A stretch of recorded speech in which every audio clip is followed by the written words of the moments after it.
understand the context of what is going on. So I'm going to go verse by verse, and we're going to move quickly. Ayaw mo kabalaka kay paspas rin na. Ayaw lang mo pangatong. So just read verse 24. Sa atong wasahon og balik ang bersikulo 24.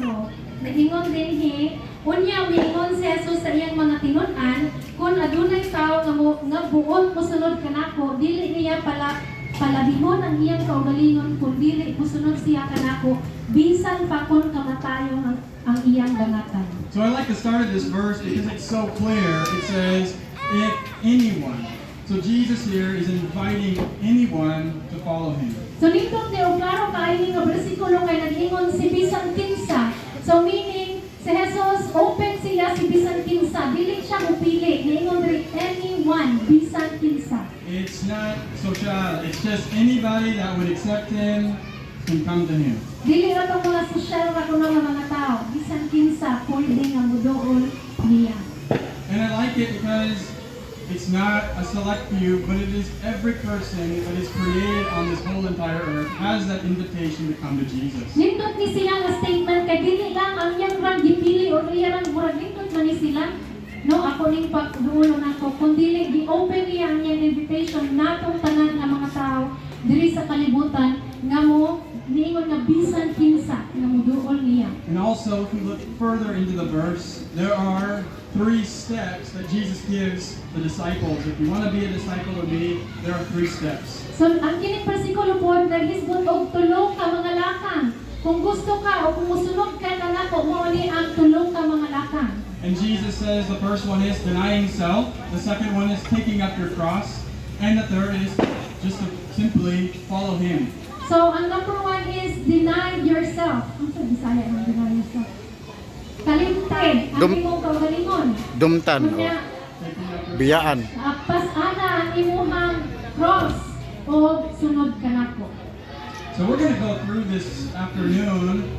Each one, we're going to start out with denying self, taking up our cross, and then following God. What does that mean? So, unsa may pasabot ani atong paghisgotan karon?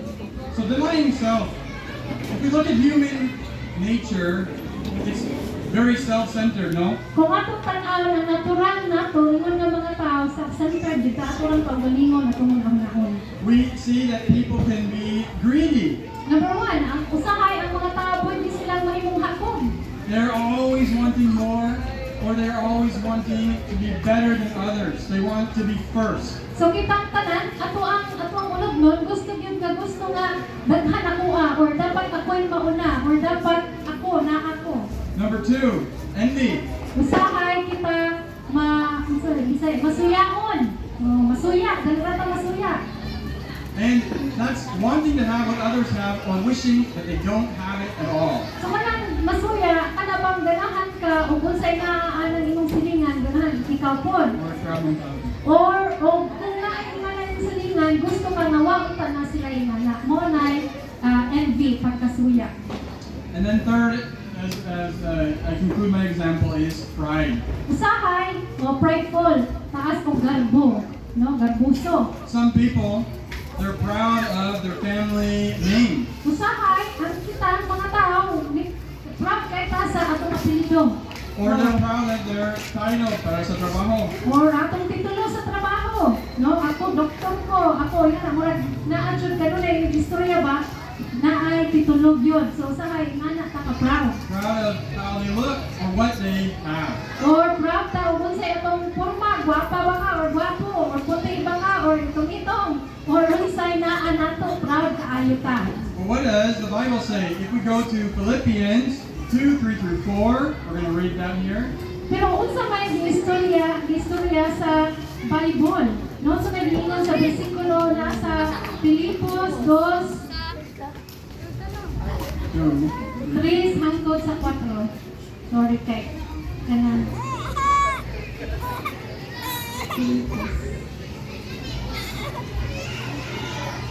Nag-ingon dire, ayaw mo pagbuhat og bisan unsa tungod sa tungod.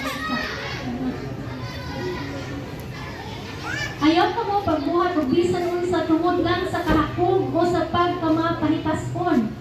Kung dili pagpaubos ka mo og hunahunaan ninyo nga mas maayo pa ang uban kay ninyo. kundi ang kaayuhan usab sa uban. So if we're to deny ourselves as followers of Jesus, we need to think of others first before ourselves, just as Jesus did for us. So kung moingon ta nga ako kailamang ko ni Jesus, ako musunod ni Jesus, or gusto ko musunod ni Jesus, or nagsunod na ko ni Jesus, ang Ginoo di ay nga disipulo ni Kristo, biyaan niyang kalimtan ang iyang kaugalingon, unya atong hunahunaon ang uban kaysa sa atong kaugalingon. Mo lay sugo ni Kristo. We have Jesus as a perfect example because again in the Bible it says that Jesus came on earth as a servant in the likeness of man. Remember, he was born of the Virgin Mary. So, ang pinaka-perfecto nga example mao si Ginoong Jesus.